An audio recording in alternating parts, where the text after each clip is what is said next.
Alright, what's up guys? My name is Zack, and today I am driving the 2026 Jeep Cherokee Laredo. Up front is a 1.6 liter turbocharged inline 4, as well as a hybrid system, and down below is an eCVT. Now I am super excited to be driving this Jeep Cherokee because this is all new for the 2026 model year. This is a brand new generation of the Cherokee, and the Cherokee is such a beloved name in Jeep's repertoire. I would honestly put it up right under the Wrangler in terms of visibility and what people know from the Jeep brand. Well, Jeep has given us a crash course today. They invited their lead designer here to show us a thing or two, so I'm excited to share what I learned about it here today. But if you'd like to submit your own vehicle and have it reviewed here on the channel, you can head on over to my website, zackpradel.com/submit.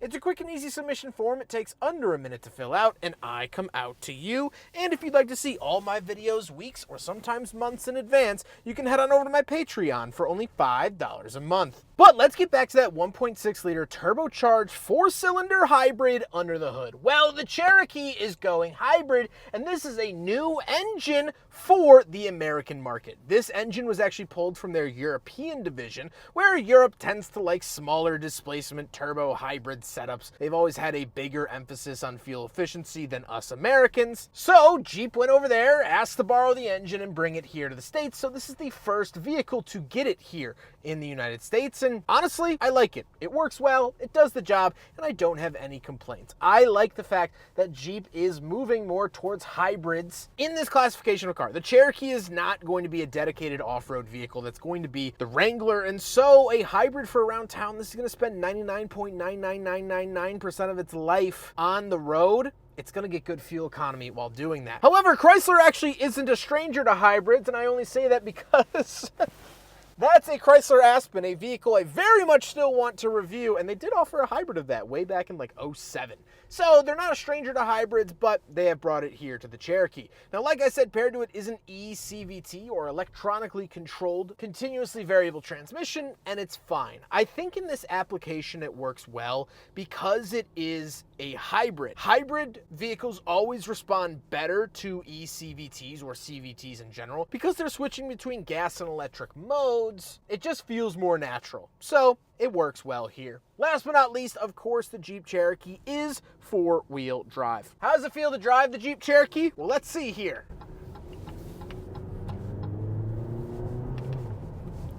All right, you didn't see anything on camera. I floored it. Not a whole lot happened.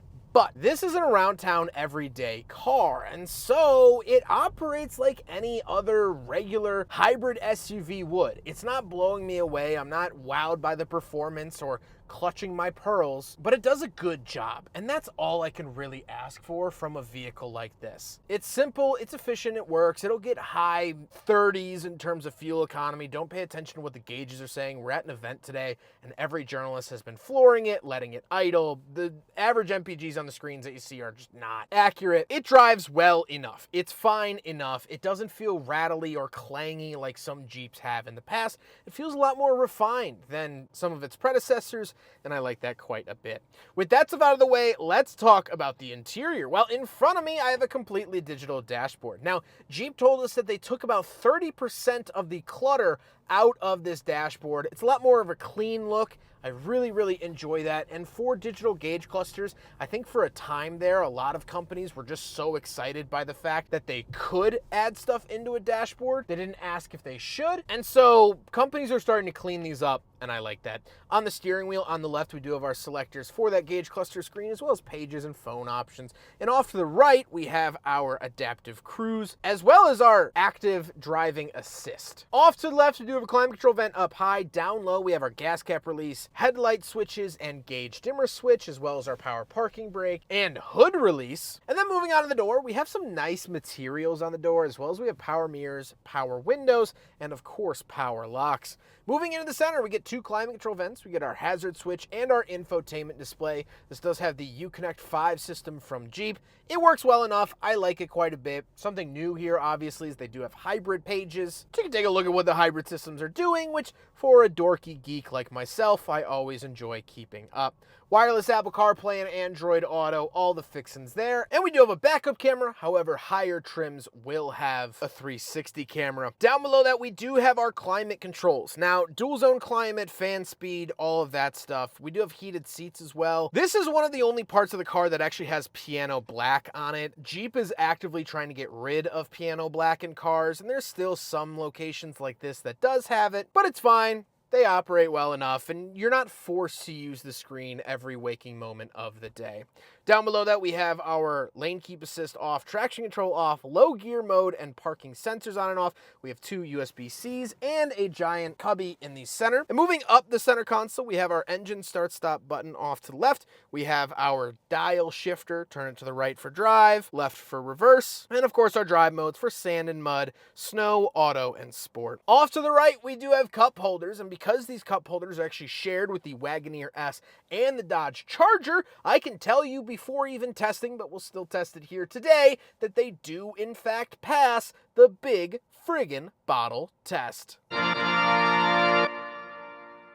Then we have our auto holding brake and hill descent control. We get a wireless charger and the center console that does have a 12-volt outlet in it. The seats are comfortable. This is the Laredo, so it has the cloth seats. However, these cloth seats were actually designed to mimic the patterns and designs of Cherokees from the 90s, so the XJ generation, which I thought was very, very cool. And this specific design was actually copied off of a coffee cup that one of the designers had that morning. Very, very cool to see that. The design lead for Cherokee told us that story, which is very cool to see that human touch here in the Cherokee. However, speaking of seats, we do have back seats, so let's go do a back seat review. All right, getting in the back of the Jeep Cherokee Laredo. And once we are back here, it's not a great amount of space. However, I can sit comfortably, and it's not the end of the world. Jeep actually lengthened the Cherokee chassis by about 6 inches for this generation, and you get a lot of that here in the back, but we'll also talk about the trunk space that gets it as well.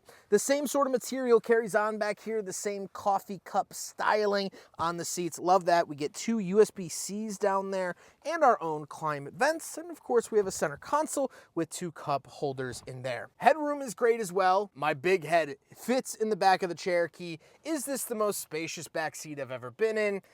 No, not quite, but it's fine enough. Let's hop into the very back. We'll take a quick look at the trunk and cargo space, and then we'll talk about the looks. All right, around the back of the Jeep Cherokee, we do have a manual liftgate, which up at 40 grand, I would have liked to have seen a power liftgate. Not the end of the world, but just something to nitpick. Once we are back here, we do have a 12-volt outlet off to the right. Love to see that. We have some little hooks here as well, and we can pull this up, and we don't seem to get a spare tire. We have the mount for a spare tire, but this particular one doesn't have it.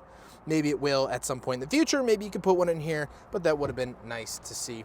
Overall, nothing too crazy. We can come around here, open up this side, and fold these seats down to, of course, create a nearly flat, there's a little bit of a bump, but a nearly flat loading floor for the rear area. So if you do need a lot more cargo space, you can fold down that second row. Overall, again, nothing crazy here. With the longer chassis, Jeep told us that they got about 30% more cargo capacity in the back, which is a great number. 30% more is always going to be great. You'll love to see it. Now we got to talk about the looks, and I think this is the absolute cornerstone of the Cherokee because I think it looks great. It is angular and boxy-ish that I would expect out of a Jeep. Again, they took a lot of design cues for this vehicle from the Jeep XJ. You can't just remake the Jeep XJ Cherokee from the 90s because crash safety and all these laws and restrictions. So it has those sort of design cues, that boxiness, that lovable hard edge that the Cherokee has always been known for, but in a fresh and modern way. And as we mentioned with the back seats, it's about 6 inches longer than the outgoing Cherokee, which gives you about 30% more trunk space and that extra legroom we talked about. I love it. I don't think this black color does this car any favors. I wish that we got one of the blue ones or the red hot ones or things like that, but we're driving the black today and it's fine enough for that, but I think it's handsome. With all of that being said, let's get on to my final thoughts. What do I think driving the all-new Jeep Cherokee for the first time. Well, I really enjoy this car. There are some hesitations up in the air. The hybrid system and the engine will need some time to figure itself out. I think it's fine driving it here. I just don't know long-term reliability of either system. Now, the fact that it's come over from Europe and has had thousands of kilometers of testing done over in Europe gives me a little bit more peace of mind. But again, I don't know. I haven't driven a Cherokee of this generation with hundreds of thousands of miles, so I can't tell you one way or another. But besides that, I have to say I'm really impressed with the rest of it. I love the fact that they're actively trying to get rid of piano black on the interiors of their vehicles. That is such a smart move. The design of it is wonderful. The size of it is great. And I have to say the price is competitive enough. It's a sub $40,000 SUV technically. However, if you go up to the overland grade, you are going to be well into the 40s. This is a one trim up from base, the Laredo. Edging on $40,000, would I take this or a CX-5? I think I'd still lean CX-5 for that same price tag, but it's within the ballpark. I don't think it's egregiously overpriced. I don't think it's stunningly underpriced. So I think they've done a manageable job in that way. And again, you have to remember, the Cherokee is an on-road product. At the end of the day, yes, it has four-wheel drive capabilities, but this isn't really the off-road rig that they used to be. And so when you have that in mind, when you have in mind the mom that's a teacher, when you have in mind the line cook, when you have in mind the nurse that just worked a 12-hour shift, they're not looking for crazy off-roadiness. They like the boxy look. They like the rugged appeal without completely sacrificing on-road drivability. That's where this vehicle lives, and it's going to compete with vehicles like the RAV4 Woodland and the CRV Trail Sport. I think if you're a lover of the Jeep name, it fits into that slot very, very well. I'm excited to see what people end up doing with these, the longevity of these, and what ends up happening here with the Cherokee. But on this very first look, very first impression, I have to say I'm happily pleased. I hope you guys enjoyed the video. Huge thank you to Jeep for not only loaning me this vehicle, but flying their head of design down here to Chicago to talk to us and teach us about the vehicle. It was such an awesome, awesome experience. That was all done through the Midwest Automotive Media Association, so huge thank you to them as well. But I hope you guys enjoyed the video. Don't forget to rate the video, comment on the video, and subscribe if you really liked it. Take care, guys.